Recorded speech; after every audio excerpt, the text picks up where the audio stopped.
earth is my home. I promise to keep it healthy and beautiful. I will love the land, the air, the water, and all living creatures. I will be a defender of my planet, united with friends. I will. My name is Commissioner Frank Avila, and the name of our show is Water for People. And I am going to present the Frank Avila 2008 Excellent in Protecting Our Water Environment Award. And as my guest, I have Dr. Nina Miller, and she's with Water for People. The Excellent in Protecting Our Water Environment Award is given on an annual basis to those who have demonstrated exceptional leadership in protecting our water environment. This year, I am honoring an organization that is concerned with protecting the water environment not just locally but globally. Here in the Chicagoland area, we are lucky to have governmental agencies like the Metropolitan Water Reclamation District of Greater Chicago that work to protect our water environment. Proper sanitation, however, is not the norm throughout the world. We live in a world where 2.5 billion people don't have adequate sanitation facilities, and where approximately 1 billion people don't have access to safe drinking water. In these areas where poor sanitation, poor hygiene, and unsafe water are the norm, disease is rampant.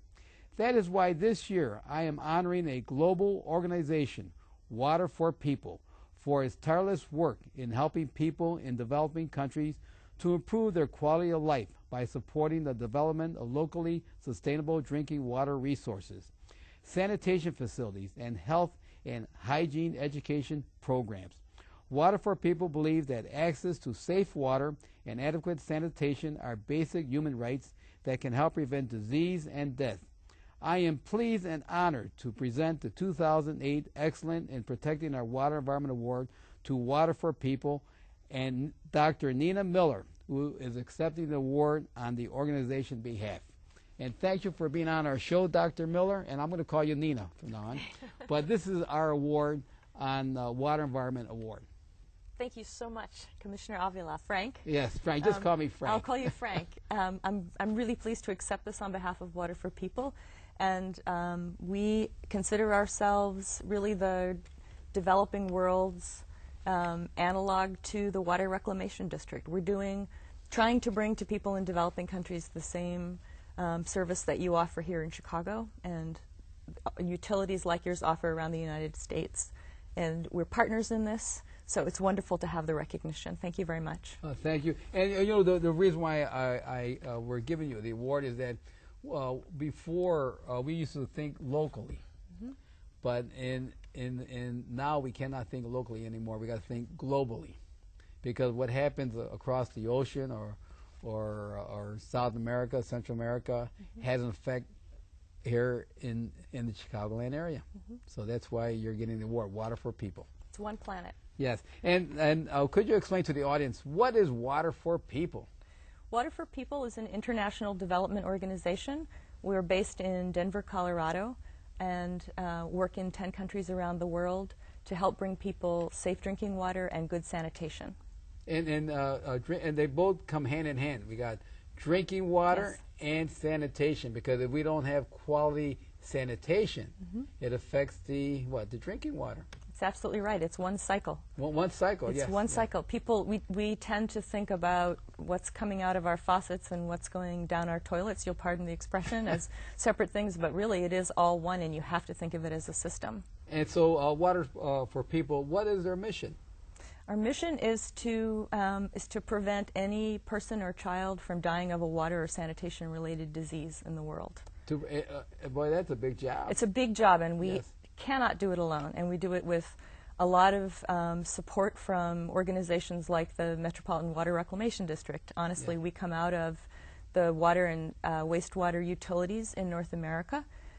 We get a great deal of all kinds of support, including volunteer and technical support from the professionals in the water and wastewater industries.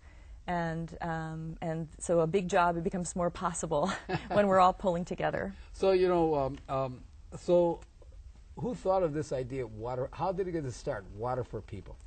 The Water for People got started actually as a volunteer venture from water professionals, the American Water Works Association.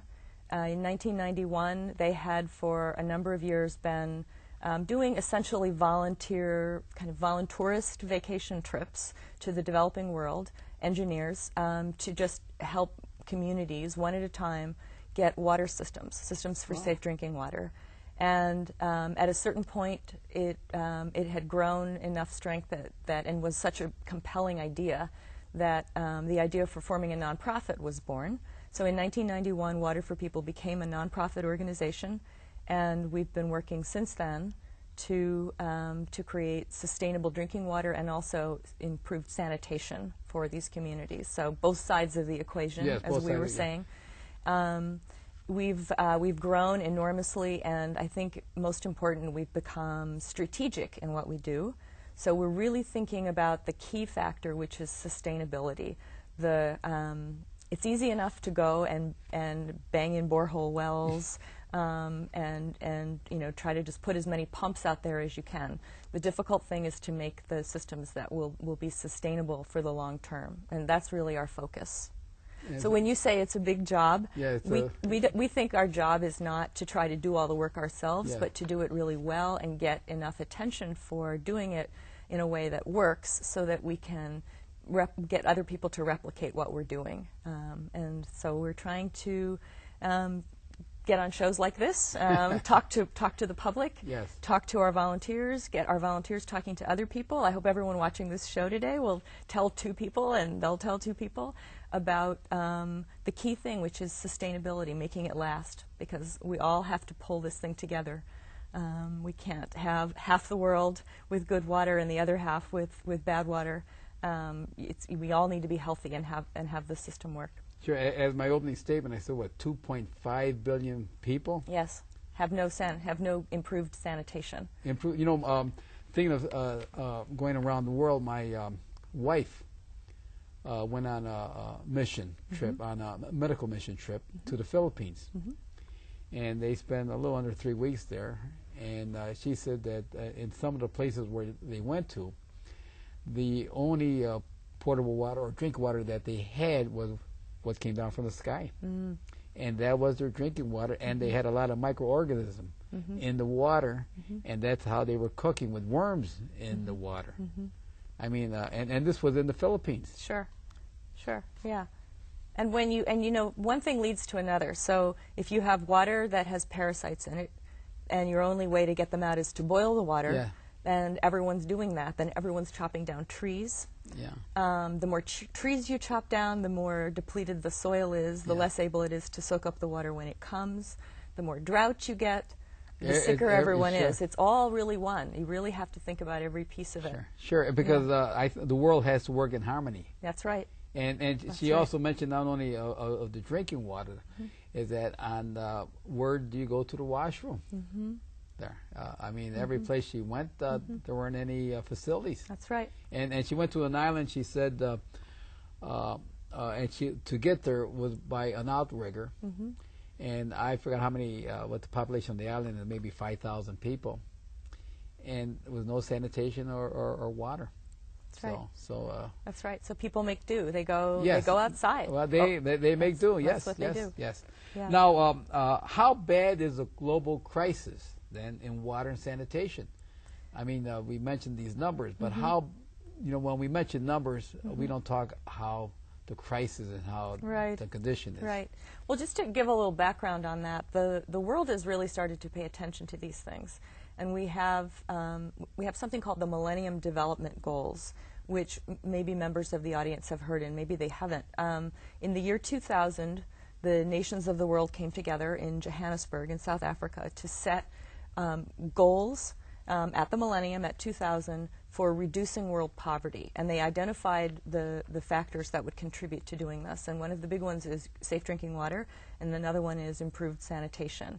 And the goal that they set was to have the proportion of people who were without good drinking water and good sanitation by the year 2015. 2015, and now we're in what, 2009. Right. So how are we doing? So how we're doing is, a report came out last summer, and every 2 years we get a careful study that lets us know how we're doing.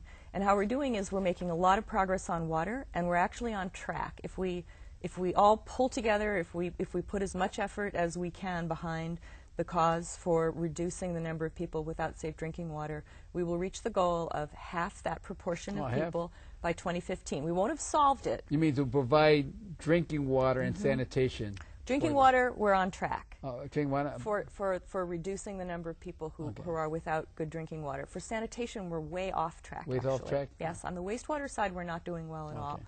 And it's particularly bad in certain parts of the world. Sub-Saharan Africa is way off track. And that means that we have to find newer methods or innovation methods of how to treat wastewater. And a lot of the innovation needs to be on the human side. On the human side. We tend to think in America that if we can just think of the right technology, you know, the right gizmo, we'll have it all solved. And technology is very important. We have to have appropriate technology. Technology needs to be not necessarily the most sophisticated or the newest, but the most appropriate for the environment. So for that area. For the area. So it needs to be made out of materials and that can be locally replaced. You need to have a supply chain for that washer. Yes. You know, if one washer can undo a pump, you better make sure that those things can be bought locally. We need to have the technology be something that can be maintained and operated by people locally. You want to be able to have it to be fairly standardized, so that local government and local private sector people and local nonprofits are all familiar with it and can work it, and it needs to make sense for the environment in that sense. But the really important thing is to make sure that that human environment around the technology is all in sync and supporting the technology. It's just like here, we wouldn't say to people, well, you know, everyone on your block association needs to be in charge of maintaining your sewage. Yes. You know, you need to know how to work your own systems in your house. But when things go wrong, you need to be able to call a plumber. You need to be able to rely on the utility to step up. You need to rely on the government to maintain, you know, standards of quality and so forth. It's the same everywhere in the world. So, we're for sanitation, we need to do a better job. On technology, sure, but really on the human side too. And you know, if we don't accomplish these goals on the water and sanitation side, what are the consequences of the crisis for people living in it? Well, the consequences are they're daily consequences. You know, sometimes you have you have a real spike in the crisis that you really notice, a cholera epidemic, for example. Yes. Like right now, if you may be familiar with the crisis in Zimbabwe, they're having a lot of political problems. And in this country, in southern Africa, what's happening is the systems are breaking down, all kinds of systems, you know, including water and sanitation. And so they have cholera outbreaks. And those we really notice because they're really dramatic disease outbreaks. Sure. But the crisis with a small c, not the big C crisis, people live with that every day, all the time. And it means essentially that you're living with chronic health problems. Children, if they have parasites, if they're just living with parasites and that's part of their reality, it depletes their ability to absorb nutrients, to learn well in school. It keeps them from going to school at all. On a lot of days, they stay home sick. If you don't have convenient water, if you don't have convenient places to go to the bathroom, you can spend your whole day on these things. And it means that, you know, you get up in the morning and you're back where you started the day before. You have to devote those hours to just collecting water, to just finding a place that feels safe to take care of your bodily functions. It's particularly hard on girls and women, and we can talk more about that maybe a little later in the hour. And so the crisis, in a lot of ways, it's more like just a degradation. People can't fulfill their potential. You can't earn money. You can't do things to make your life better and make it better for your children if every day you're starting with these basic problems that you have to cobble together solutions for. And these are the challenges that they have to address every day. Huge challenges for people. And people are very resourceful. But you know, there's only so much you can do when you don't have those basics. We're made of water. We need, you know, Sure, we need to be healthy to function. Sure. So that's very hard. And that's why I tell people living here in Cook County, in the Chicagoland area, that we're living in God's country, because we have the Great Lakes. And the Great Lakes, they say that 90% of all the fresh water in the United States is right here in the Great Lakes. And so, well, we should be very fortunate of living here. Because, and also, if we don't solve these problems that you're just mentioning in these undeveloped countries, developing countries, is that everyone is going to come and live here in Cook County. Yeah, you know, they're all going to come here. Get to be crowded. Right, get to be crowded. Yeah. And this, we're facing water shortage here in the United States. Sure. There. No, we are. It's starting, it maybe will get easier for us to understand what it's like in developing countries in these years now and going forward, because we're becoming aware in America that our systems are getting old. Yes. And they need more maintenance, and it's going to take more money, and it's going to take more thought for all of us. It's just natural. The systems, you know, they're all about 150 to 100 years old. Everything needs maintenance. Everything eventually will break down and need to be replaced. That's the sustainability part. Right. And it's true in developing countries on a different scale, and it's true here. And maybe our public awareness will actually help us to think more in terms of that one planet idea, you know? Yeah, yes. We all need these systems, and we all need to recognize that they're fragile if we don't maintain them. That's true, because they're saying that water now is the new oil. And we're starting to say in our industry that wastewater is a new oil, because you have to consider, like you're considering water and sanitation, we got to consider water and wastewater is a new oil. And so if we don't solve our wastewater, because our wastewater could provide more energy also. Sure. And you're talking about innovation Yes. on how we treat wastewater. And maybe we could use some of that wastewater to provide energy also. Well, yeah, it's a really powerful idea. Can I tell you about a program we have? Sure. Okay. We have a little joke in house now. We talk about Malawi Gold. Malawi Gold. Malawi Gold. We've started on on the wastewater side, on the sanitation side. We've started to really work a lot with ecological sanitation. And that means essentially composting toilets. Sure. And, you know, we always think waste is the stuff you throw away. It's the stuff you want to get rid of. And if you kind of shift the lens a little bit and you realize that it can be oil, right? Yes. It could be gold. Energy. And we've done that with composting toilets, and particularly strong way in Malawi, where people they're subsistence farmers. Yes. They're living on land that is depleted from drought, that is getting more crowded because there are, you know, many people living in the countryside trying to share the land. A lot of them have been in Malawi. They've been displaced from neighboring Mozambique, where there was a civil war for a long time. There's not enough coming out of the ground to support everybody's life. They really need fertilizer, and fertilizer is very expensive. They also, in some parts of Africa, people are not crazy about the idea of artificial chemical fertilizer. Synthetic fertilizer, yes. So waste is gold in that context, and with a composting toilet, you can get you get a hygienic environment, so people get the public health benefit of that, and then you get the proceeds from your toilet to grow really much stronger, better crops. Sure, because it holds the moisture. Exactly. It provides nutrients in the soil. Exactly. Yes. And people don't think that. Well, people, I think, you know, when you start asking and ask people, then a lot of people will remember that maybe their grandfather did that. You know, because we're not that far away from it actually in America. It's not an impossible idea for us to imagine, because that's how they used to do it. Exactly. Right, 50, 100 years ago. Exactly. But we forget really quickly. You know. But this is an idea that has. It's got so many benefits, including the fact that this is the Malawi gold part. It's actually a commodity, and we have one system, a scheme, and a way of getting sanitation to people. That it's not about the technology. Again, this is the human side, where people can get the hygienic toilet for their household and pay off the provider of the toilet with the compost from the toilet. Oh, because it's a commodity. Yeah. It's a trade. You don't need cash. Yes. And then as an ongoing service, the guy who's built the toilet can also empty the toilet to get the compost, and it's like a contract with the family. And then the compost is given to the farmers, whoever needs Exactly. that Exactly. fertilizer, organic fertilizing. Exactly. And that's organic farming. Right. And they're Right. helping the environment, they're helping themselves, they're helping everyone. Yes. Yes. Yeah, it's a wonderful scheme, and it doesn't take, what it means for Water for People is you can get that started and then you can step back. It doesn't take, people just giving charity from North America. It's about getting people started in a developing country so that they can grow their own lives and their own livelihoods. And also they're solving part of the climate change, the global warming, Absolutely. because the compost from their poop, from their human You waste. said it first. Yeah. That's okay.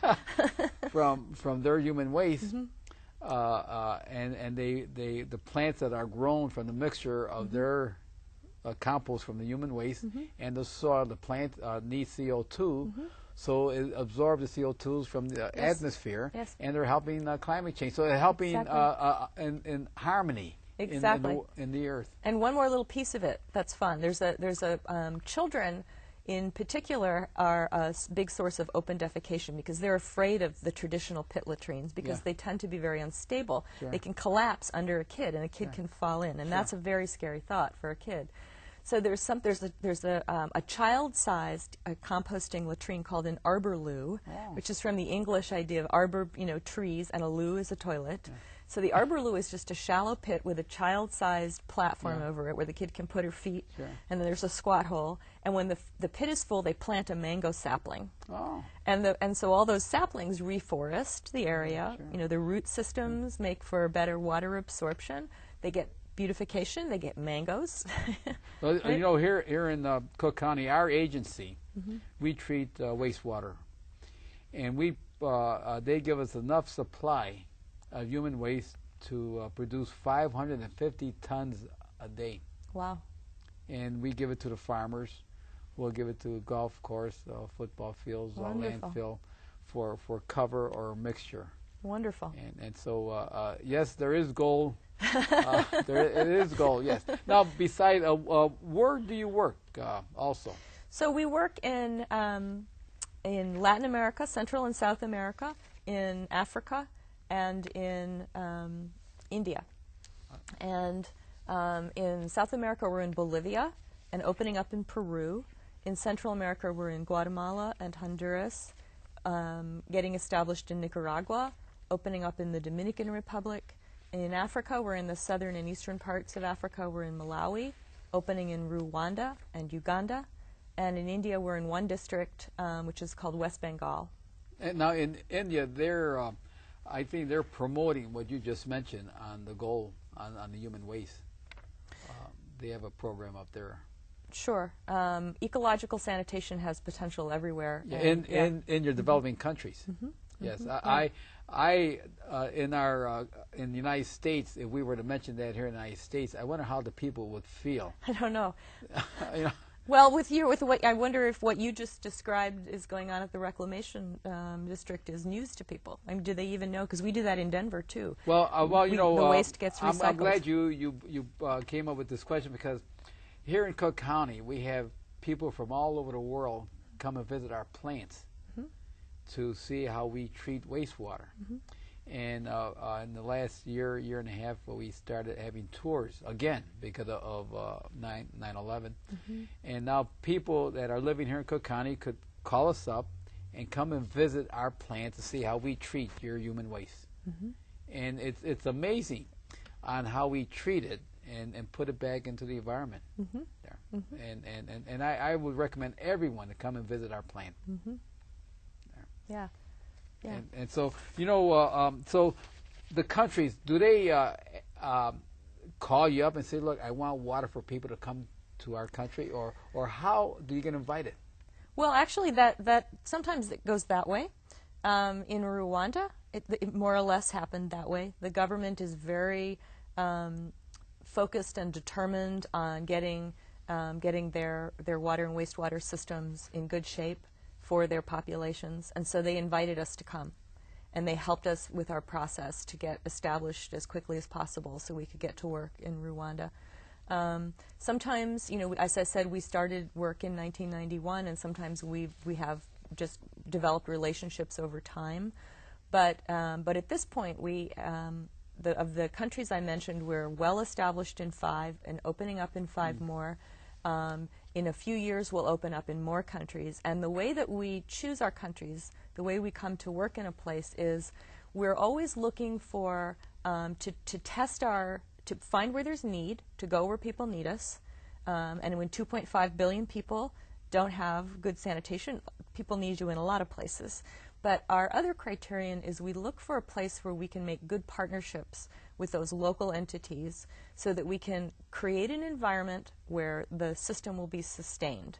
That's the key, sustain. That's the key. Yes, We're not a relief agency. We don't go, we're not going into places where there's an emergency. There are other agencies that do a beautiful job with that. But our work is really for the long term. That's the thing we're trying to refine, to develop, and to show kind of the way on. So we look for a country and regions within those countries where we believe we can make good partnerships with local nonprofits, local government, local private sector, and help them to develop the strength, the skills to be good support for the communities and their water and sanitation. And that's what we try to leave behind. When we leave, there's good water and sanitation, but even more important, there are the human systems around the water and sanitation to keep it going for the long term.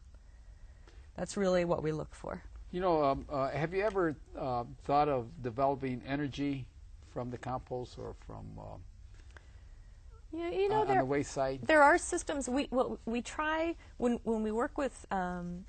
When we say we want to develop private sector, yes, you know, our biggest goal is not to be telling people what to do, but to be giving them opportunities to think of things they want to do themselves. And so, you know, people, particularly with waste, people get very creative. It's a really interesting thing. Waste, you know, as I mentioned before the show, or that they say water is the new oil. Well, you know, wastewater is the new oil. We should start thinking that way also. That's because there's a lot of That's right. compounds in that wastewater, a lot of nutrients in that, a lot of ingredients in that wastewater that one could derive and use for other sources. Yeah. Well, and I know that they've been, you know, there are places, especially when you have a public facility where you can actually get some critical mass of waste, and you can start using biogas to heat showers, for example. So you might have a public facility in a marketplace that's a toilet and a shower. And maybe you can get hot water from the biogas. And those things are, we've certainly seen them done. Water for People isn't particularly promoting those because we mostly work at household level. But we're watching. It's one of the wonderful things in Malawi is to see how people are just running with these ideas, and who knows what's next. You know, they're really taking off, and we just stand back and let them go, and then, which is great. And then you're providing the service, right? Because you just mentioned that the person will buy the toilet, and in exchange he'll take the compost, and then probably he has a person that sets up a business to deliver that compost around whoever needs it, and so that's another business. Another business is maybe making a container to contain that compost. So business is derived and keeps on going on just from waste, from human waste. Yes. Yeah, we found in the last trip, some staff went to Malawi last month, and they found a woman. The joke was she's running a BB&B. So she has a B&B. It's the bed and breakfast plus bathroom. She had 2 composting latrines, and it was making her business, you know, a terrific success. So now, you know, I was reading that you have tours, right?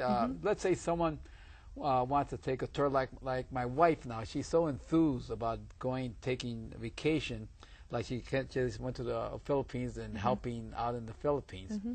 And I said, well, why don't, instead of going on a vacation, why don't we take a tour? Here, Water for People, I think, give tours, right? You give a person that wants to see what you're doing, will go, and you will have a tour guide, right, showing at your facility. Now, this is not the 5-star hotels, right, or not the tourist attraction, but seeing what you're doing in these countries. We do have country tours. And because we are very focused on our mission, and our mission is all about water and sanitation, so we try to make every dollar go to that.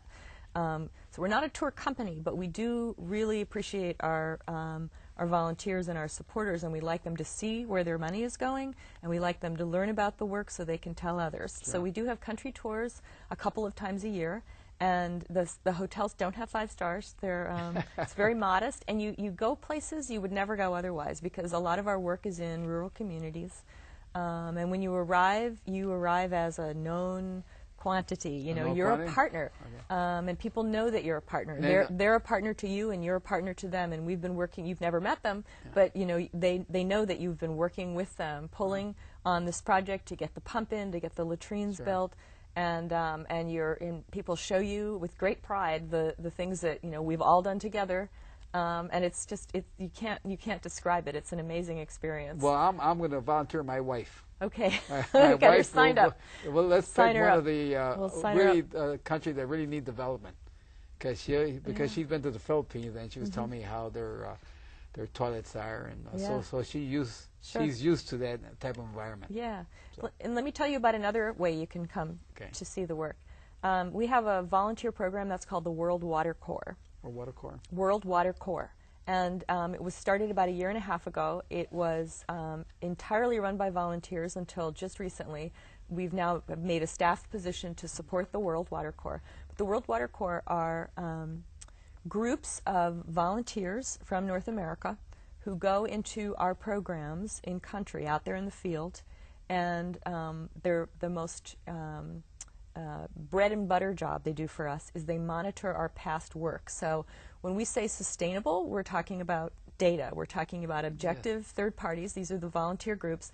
They go and they look at our work in the communities where we've put a system in 1 year ago, or 5 years ago, or 10 years ago, and they see is water still flowing? Are people still using it? Are things broken? Are people washing their hands? They check on all of the components to see if we're succeeding. That's a way that Water for People can be much stronger and support our communities better without having to add a lot of staff. And it's a way people can go and see for themselves what it's like. World Water Corps also go off and they go to places where we're not working yet to see what the need is, to meet with potential partners, to kind of check it out. We call it mapping.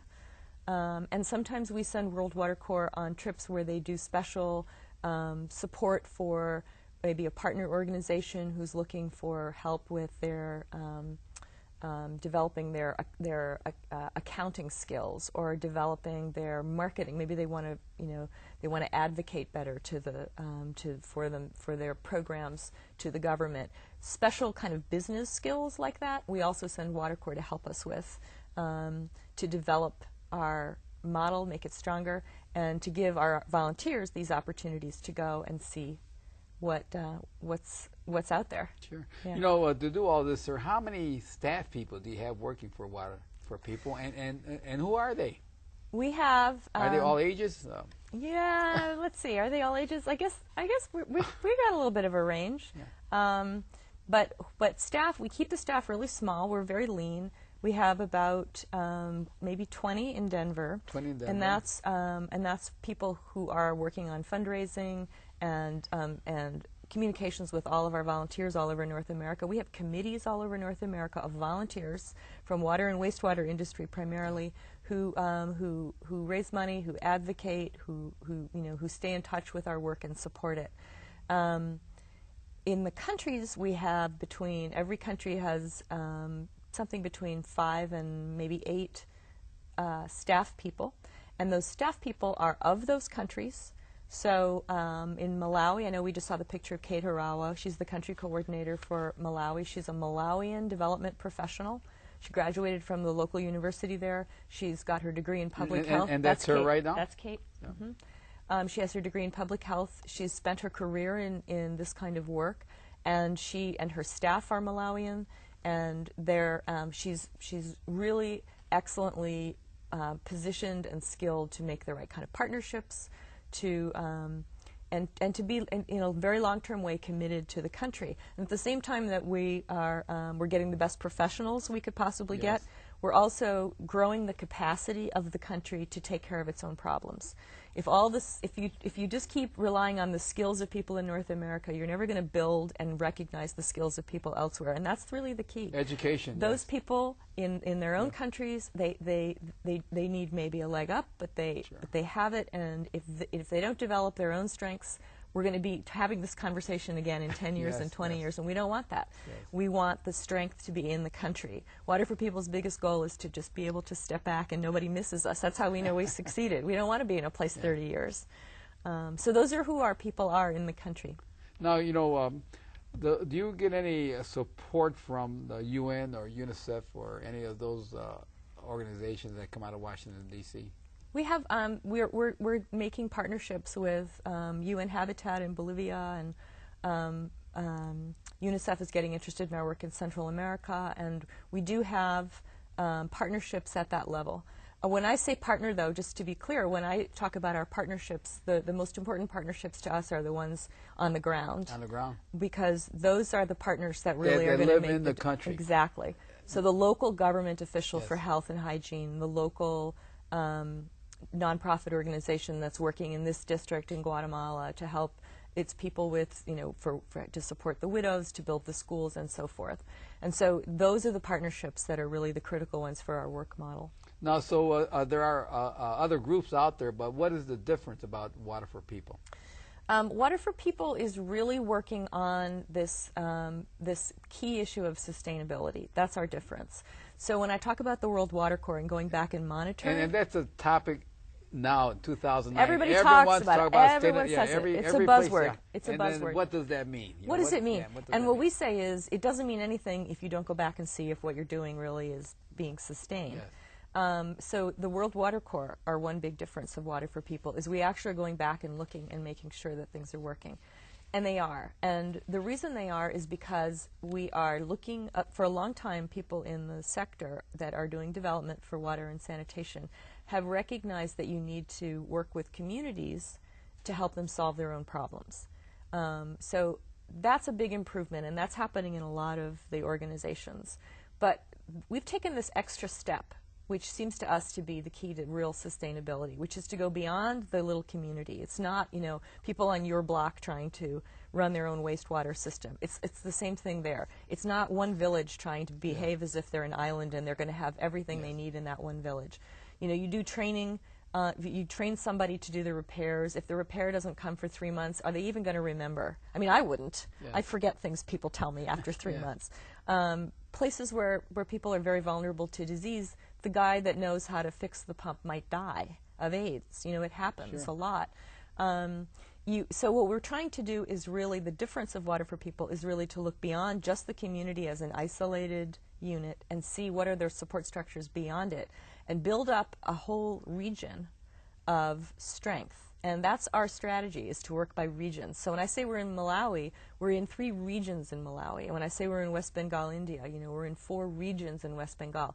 These are county-sized areas where we work with all the communities in the area. We make a multi-year commitment to stay there until we have developed the partnerships and the strength and the support systems for those communities. So their government agents are working for them and with them. The local nonprofits are working for them and with them, the local private sector. And then you leave a region where there's 100% water and sanitation coverage, and there's a really high-functioning society, just like we have here. And also you're changing, the community is changing, right? How are they changing? Well, they get, you know, you start to get organized around a project, and then you have that organization, and you can take it to some other new project. If you made a water committee, and like this man in the picture, he's a man in Guatemala who was head of the water committee in his community. They had to start a tariff system. They had to learn accounting enough to keep those books very transparent and good, and direct the money and do long-term planning for maintenance and repairs. Once that's finished, you can go on and build the school. You can go on and turn that, you know, those partnerships, those relationships, those skills to other things. And once people in the community can now just turn on their tap. Yeah. And then they don't have to spend the whole day on it. They can start earning more money. Now, particularly when the you women. say spend a whole day, what do you mean by spending a whole day on it? Well, people who are getting their water from open sources they may have to walk 2 miles. 2 miles, yes. They may have to walk more. And who's walking? Is it male or female? Oh, it's the women for the women? most part. It's not exclusively, Yeah. but for the most But part, the it's the majority, women and the yeah. girls. And that means that women aren't doing other things. They're not Going to school? They're not going to school. They're not even spending time with their kids. They're not able to do the kinds of activity that maybe they could earn more money with. And when women don't earn money, this is just true all over the world. When you don't earn money, you don't have status. And so women's status drops just because they're bringing in water to the family doesn't mean that they're getting recognized as important. If you bring in money in a family, you're recognized as important. That seems to be pretty universal. And when women's status is lower, they have less say, and it contributes to a situation where families just they're not as strong as they could be. When girls are the ones who have to haul water, they're not getting to school as often as boys, and across the world, the boys are just about twice as likely to be literate as girls. That's just true in the world. And water isn't the only reason, but it's a lot of the reason. When girls are pulled away for those kinds of daily tasks, they have fewer school days. And the less you go to school, the less likely you are to go to school. You start to fall behind, and then it just becomes a burden that's just too much. And when they walk to get the water, how far are they walking, and how long does it take for them to walk? You know, it really depends, but it can be several miles. Several miles? And if you think about how much water you can carry back on your head. Yes. Now, you or I probably couldn't carry very much water on our heads, but even people who are used to it, maybe they get 5 gallons. And they may have to make it twice. Absolutely. Yes. That's not that much water. Yes. You know, if you're talking about all the needs of a family, it's not that much water. Now, when they bring back that water, do they have to purify the water, or do they just drink it from well, you know, the it's source? Sure. If people can boil their water and they're aware to boil their water, they may boil their water, but they may just drink it right out of the source as is. You know, it really depends on the facilities that they have. But the farther you walk for water, the less likely you are to use your water for anything except drinking. Yes. And so hygiene goes away, and that contributes to poor health. And that was the next question now, is safe water and sanitation and good capacity enough for good public health? Well, it's a big step. And you know, and it's the thing people don't often recognize is the most you need the clean water and you need good sanitation, but if you don't have hand washing, it almost doesn't matter. Well, that's the first line of defense. It's exactly right. It's about the most powerful thing you can do as a human being is wash your hands. You hear that, audience? Yes, yeah, that's right. Wash your hands Wash before your you hands. eat, Yep. after you go to the washroom, after you throw out the garbage, Yeah. before you take care of a sick person, and after you take care of a sick person. Exactly. First line of defense are your hands. Exactly. Yeah. Exactly. And so and hygiene, you So, know, so you mean you have to teach them how to wash hands? you have to teach people to wash hands, and you have to teach them. You have to reinforce those messages for a long time, and we know how it is here. Oh yes. You know, people they do those studies where yeah. someone hides in the stall. Oh yes. Right, and we know if people don't think they're being watched, they don't wash their hands. Yes. Even here, we don't recognize how important it is. Sure. So that takes an enormous that's the amount key, of time. of staying It's healthy. absolutely key. Yeah. It takes an enormous amount of time, and you want to do it too. That's another place where you can build people's skills. If you teach the teachers to teach the kids. Yes. You teach you help the local health and hygiene ministry, the local office to run really good workshops for the mothers. Yeah, you say And then not the only mothers teachers, can- the mothers is the Exactly. first teachers of Exactly. the kids. Right, and they're in charge of a lot of the hygiene moments in the day. They can either wash their hands or not wash their hands before they prepare the food. They either wash their hands or they don't wash their hands after they change a baby. Sure, my wife, when she went to the Philippines, and she was saying how they ate, and at one place they were eating, and they had the cats and the dogs licking the plate. Yes.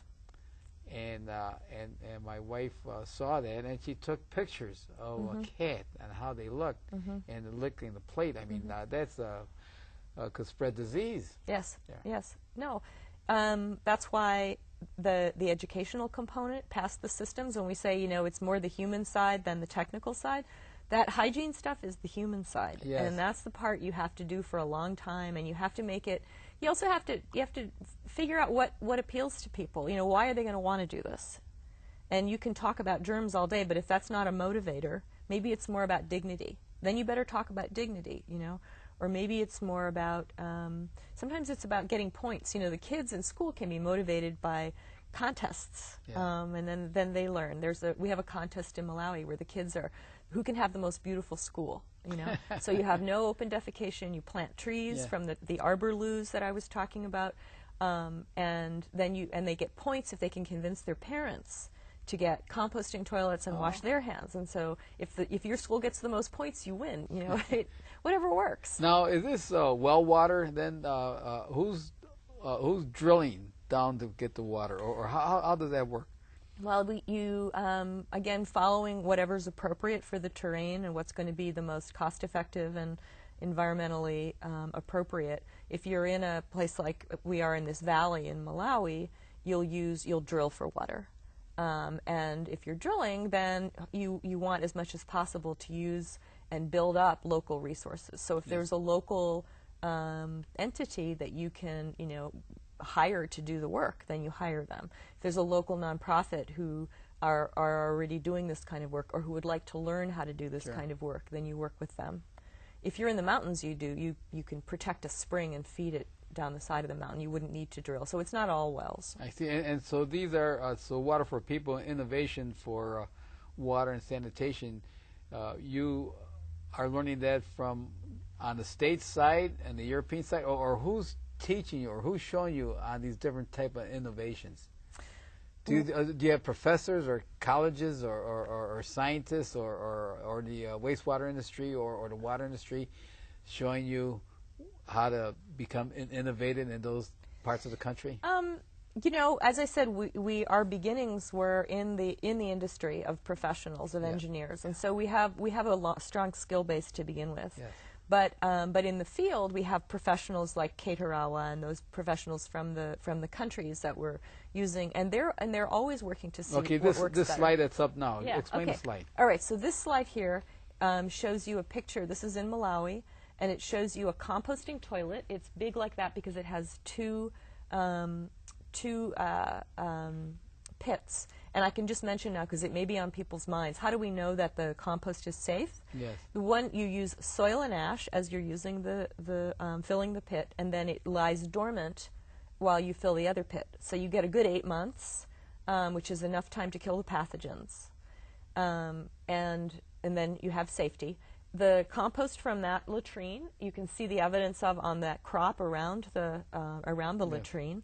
So that's an innovation. That's something that it came out of a combination of, you know, people working in this business and thinking about it. I mean, I think we draw on we have partnerships with universities where we talk about, you know, research questions that are really critical to us and how we can use graduate students or people who are researching in the field to help us solve the problems, but we're always trying to kind of bring the people in the front lines together with the theoretical people, and make sure that what we're learning can really be applied, and make sure that the questions that are really important to us are the ones we're asking. So it's a real partnership that way, and we have this really strong support, as I say, with North American professionals. And you know, we're living here in the United States, and we have climate change problems. We're an industrialized country, and we don't have organic farming like you're teaching there.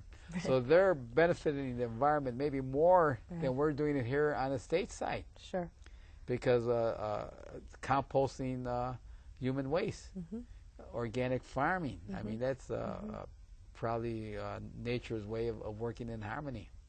I would agree with that.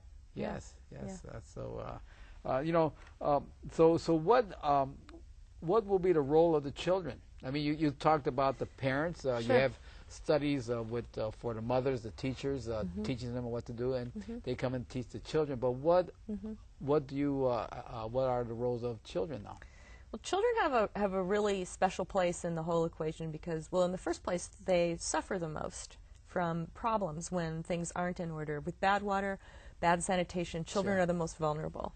The statistic is something like every 15 seconds a child dies from a waterborne or sanitation-related illness. Every 15 seconds? So a lot of Throughout the world, children, yeah. So a lot of children don't make it through infancy because of the problems that their bodies just can't withstand the onslaught from parasites. So that's one thing to say about children. I also mentioned how children can be the biggest contaminators of the environment. If they're afraid of the latrines, they're just going to go everywhere. And because they do tend to have more pathogens, they're contaminating the environment. By go everywhere, they eliminate their human waste. Yes, and that's what my wife said, that when she was traveling in the Philippines, in the rural areas, is that they were going every place. She said that she went to a beach, and there was feces all over the beach there. Yep. Because they had no place to go. Right. No, that's right. That's right. So children, and then children also, like, then here's where it's fun, and you can kind of turn the thing on its head. So children they suffer the most, they can be some of the biggest problem, but they can also be the kind of key to the solution, like that scheme I was just talking about in Malawi, where you get the children, kind of excited about changing their parents' behaviors and getting toilets into their own homes. Yeah. And the kids they learn faster. All children learn new habits more easily than their parents. If you can go to a school and work a program there, and by working a program I mean put in good drinking water and latrines and hygiene education, you can have a huge transformation of the community. You can get a real start on changing everybody in the community right there through the kids. The kids are there, they're there to learn. They are good learners, and they will take home what they're learning. You can also, though, because where you reach children is in school, you make an environment for them where they can actually feel comfortable and safe and get a good education, so they come to school more readily. If they're healthier, they're learning better because they're not basically malnourished from parasites. So kids are a real kind of they're real leverage into changing the water and sanitation problem into a solution. Sure. And that's why the kids are going to save the planet. I mean, I don't wish to save the planet, but are going to improve the planet. That's right. It's the kids. That's right. And those girls we just saw from India, that's a group. In India, they've done something really interesting. When girls reach puberty, all these problems with school sanitation and water become much more pronounced for them, and they feel much less safe. If you've got bad latrines and you're already walking a couple of miles to school, girls who are menstruating they just won't go to school. They just stop. They'll stay home, and so their safety and their comfort is really key to keeping them getting educated. And we know in development that if you educate the women, the whole family benefits. This is something everyone accepts. It's just statistically true. The education of women is key to the improvement of communities. So those girls were part of a project where they were actually asked for their input in the design of latrines. Those are the ones, yes, where they were asked for the design of the latrines. The design of the latrines, so that because we were discovering that even though we thought we were doing what the kids would like, we had made these beautiful latrines, but the girls weren't using them because everyone could see them going into the bathroom. And it made them feel very self-conscious. It made them, and if you were in there too long, then everybody knew, and all these things that were just too hard on them psychologically. So they did their own design for just the interior and the exterior of latrines, and they went from being these girls who were feeling so sort of ashamed of themselves they didn't even go to school, to being girls who were so empowered they could stand up at a podium at this conference we had a little mini conference with the local government officials to explain to them what we were doing and why it was succeeding, and those girls stood right up there and talked to the government officials about their designs and these really wonderful innovations they had come up with themselves. So by you're doing everything that you're doing, how do you know that you're succeeding, that you're being successful in what you're doing? That's back to the World Water Corps. We really are trying to be absolutely systematic, and we are being absolutely systematic in going back and asking, is it working? Not just trying to go forward as fast as we can and put in as many wells as possible and go, and really pick up the pace. we try to go fast, but we're more interested in whether it lasts than how fast we can go. And that's how we know we're succeeding. This is a picture of a World Water Corps volunteer in So he's in out Malawi. there and assessing Yep. what you did Exactly. maybe a year ago, 2 years ago. Exactly. And getting And- data. Exactly. And his objective data is what we work from. So that group comes back to Denver and they tell us what we're doing right, what we're doing wrong. So if someone wants to get involved in Water for People, how can they get involved? We would love to have everyone be part of World Water Corps. Obviously, the groups are they're the size they are, but they go out. They're going out a couple of months now, and so to join the World Water Corps, you go to our website and look under volunteer, and you'll find the World Water Corps. And it's right there on the screen. It's right there on the screen, and we'd love to have everybody put in your information, tell us what your skills are, and we're looking for all kinds of skills. We don't need people to be engineers. We need Sure. people who speak Spanish. We need people who have just good human skills. And Human skills, I think, the most important. human skills are very important, very important. Other ways you can help us, we're growing our volunteer program to be really effective at channeling people's skills into particular things. We need people to help us with marketing. We need people to help us with writing. We need people to get the word out. That's the biggest thing, is advocacy. Anybody who would like to go visit a local middle school and talk about these issues, go visit your church group, your Rotary group. You mean here in the United States? Right here in that's the how United people get States. involved. Build awareness, and we'd love to support you with that. And when a person goes out on a mission for Water for People, how long do they go out for? Well, the World Water Corps trips are about 10 days. 10 days? And country tours that you talked about initially. No, I'm not talking about tour, but going out to a village and spending time there to set up good sanitation and water. Is it 10 days or? Well, those groups are about 10 days, but what you do is again, because we know that if we are bringing our skills, if we do the work ourselves, Yes. or we send the World Water Yes, Corps to yes. do it, we lessen the chance that it's going to be sustained. So we want the people in the community and their partners to build the systems. What World Water Corps does is it comes in and does things that support that. So not the actual digging, but the collecting the data that show whether it's working, collecting the data that shows what the need is before we get there, helping maybe doing with particular kinds of studies of the hydrology, or Now by helping. studies, so you'll send an engineering team there Yeah. to get like a survey crew, get the data, the terrain, and bring it back, do the design, and then bring it back to them. Yep. But it's not the kind of thing where we go in and actually build something, because we've learned that's not sustainable. So we don't do that. We do these other things. What you get if you're part of World Water Corps is you're part of having real lasting impact. You won't get to actually get to do the digging, but you will get to know that you've made a big difference. It's, now, what's next for Water for People? Well, we're going to be growing our programs in our new countries, and 5 of the ones I mentioned to you at the start are new programs. Yes. So we're working to get really fully developed in Rwanda, Uganda, Dominican Republic, and so forth. And we're going to be looking at the next set of countries where we'll be trying our model so we can see that it works in lots of settings. And we're growing our volunteer programs. Excellent. Yeah.